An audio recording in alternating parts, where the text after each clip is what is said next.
mass. Okay, so we have K2O. This is the easier of the two because down here for B and C, what do you have to find out? You have to have the right formula, right? So, and guys, listen, you have to set it up this way from now on because of the new thing we're about to get into percent composition. Okay, so just trust me, you're going to want to write down all of this work and have these answers that I show you. That I've shown you before, but we're going to review, right? So, K2O. Let's go to the whiteboard. K2O. What I should see is an atom count. How many Ks, how many potassiums do we have? How many oxygens? One. Right? So to find the molar mass, what do I need to multiply each one of these numbers by? The atomic mass, which I find where? On your periodic table. So, oxygen is 15.999, and potassium is what? What is it?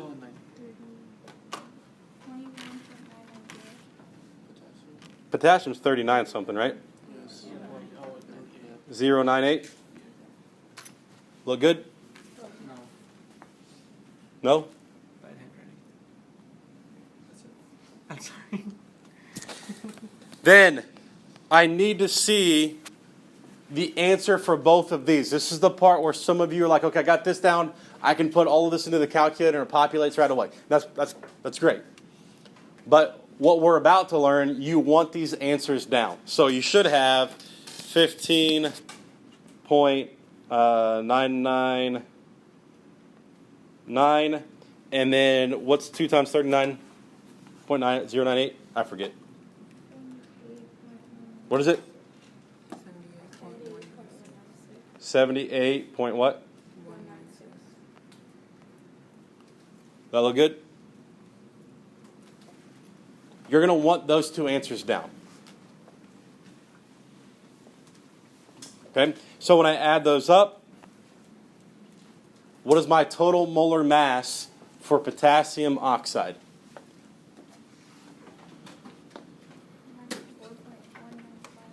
94 point.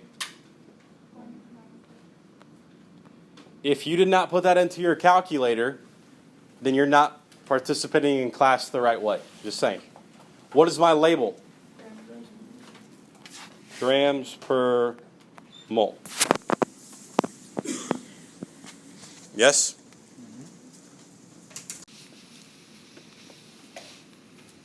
Aluminum hydroxide, guys. Ionic or covalent? Ionic or covalent? Aluminum, metal, ionic, right? So anytime I go to name ionic compounds or write formulas for ionic compounds, aluminum plus 3 hydroxide minus 1. Yes? What do I do with those numbers?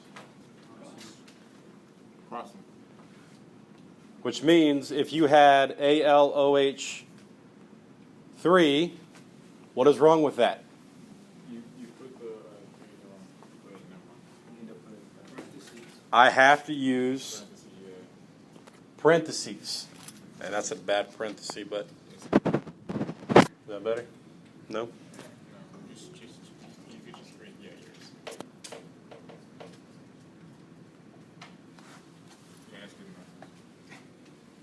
Does it make sense? You guys remember talking about this? Some of you, which is concerning, forgot about your oxidation numbers crossing up. You didn't ask yourself the question, ionic or covalent, right? Why is that such a big deal? Like, it doesn't like, does it? Well, what does it matter? What does it like? What does all that do? Well, when I go to atom count, aluminum, it doesn't really matter.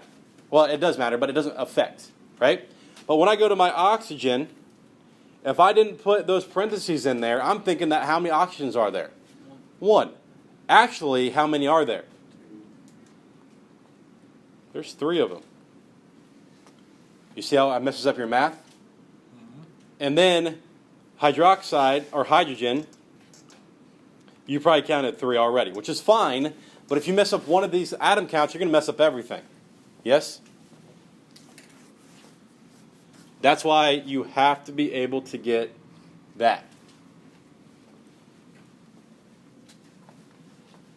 Any questions there? So from there, aluminum, oxygen, hydrogen all have their counts. Then we have their atomic mass, 15.999. Aluminum is what? 982. I get an answer, and you should have all of these answers written out somewhere. I'll tell you why in a second. Add all of those up. And then what's my total molar mass for aluminum hydroxide? What is it? 78.003. Anybody second that? You second that? You got it? Okay, good. All right. Grams per mole. Don't miss your point. Don't miss a silly unit point. Right? Okay.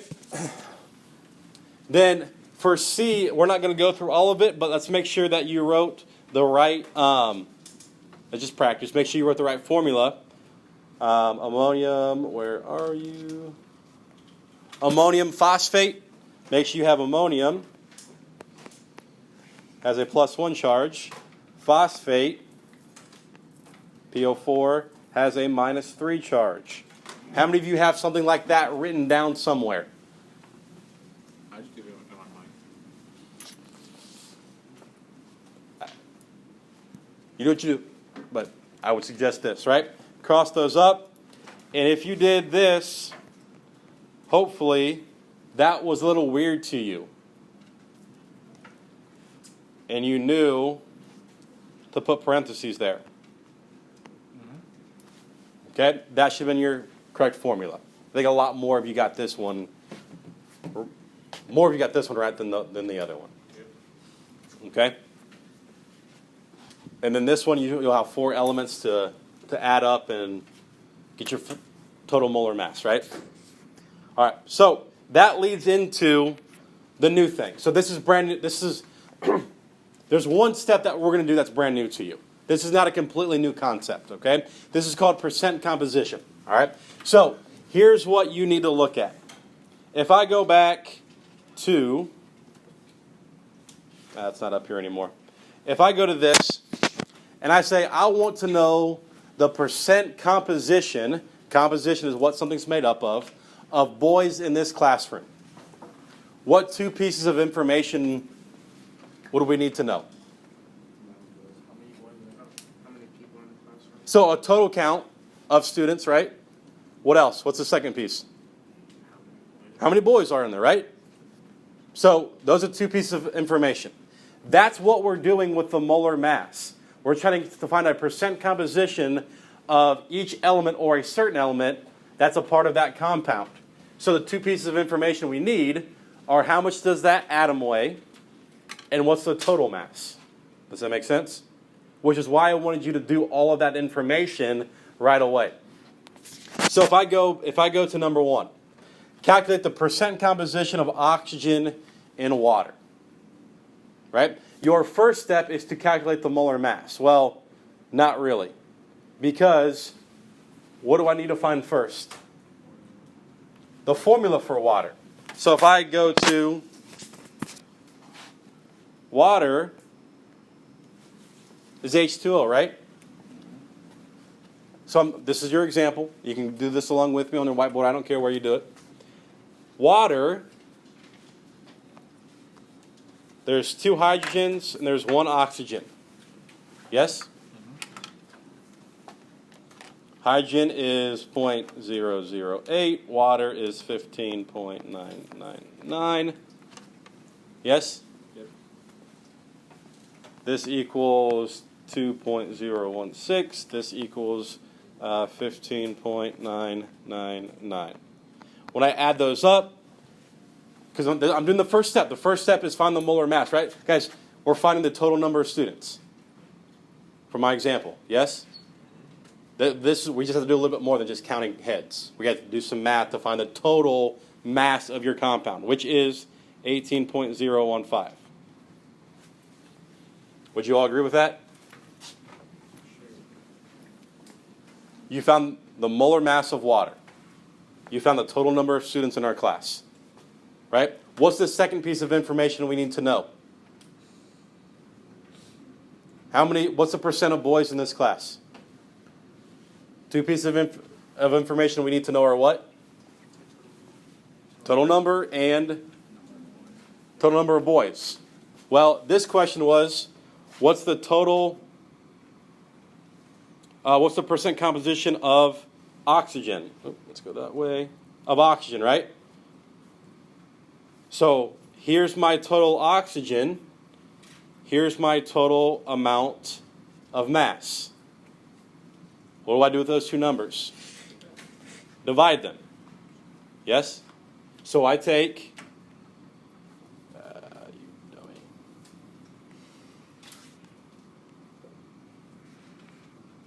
I take the 18.015, divide it by, oh, I'm sorry, not that one.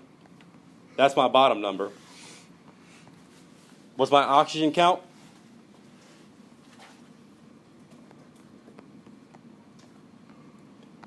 And then I get a number. Put this into your calculator right now, because you're all going to need to know this. We're going to round to the hundredths place after we get our decimal, or after we get our percent.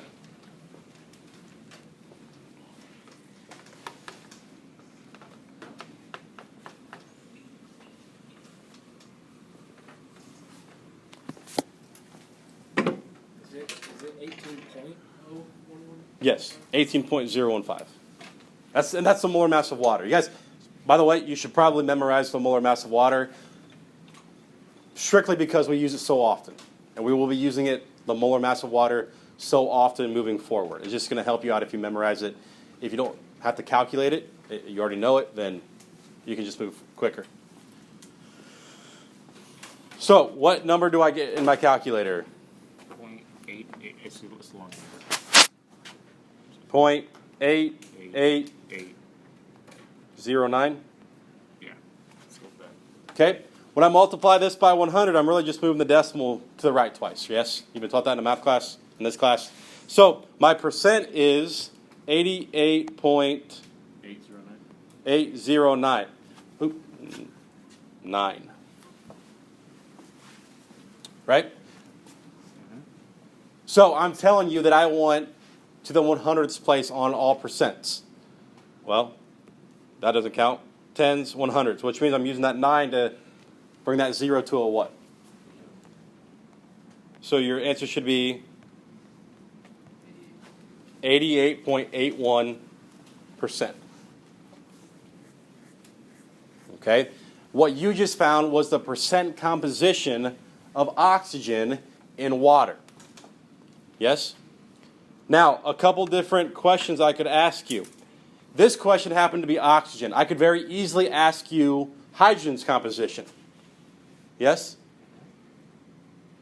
It doesn't matter. Or I could say, what's the percent composition of each element in water? That case, you would do both. You would give me 2%. Guess what those percentages should add up to be? 100. Okay? So just be prepared for that. Just so you know, you will have a mini quiz coming up on Friday. We're getting back to those. Remember, we started those, and then with Covalent, with me being gone and a bunch of people being gone, we kind of got away from them. We're coming back to those mini quizzes. Your mini quiz on Friday will be over percent composition. Everybody understand that? I don't want there to be any surprises. There's 3 questions. You have to find this. You have to do this skill, and that's it. Okay? So be prepared for that.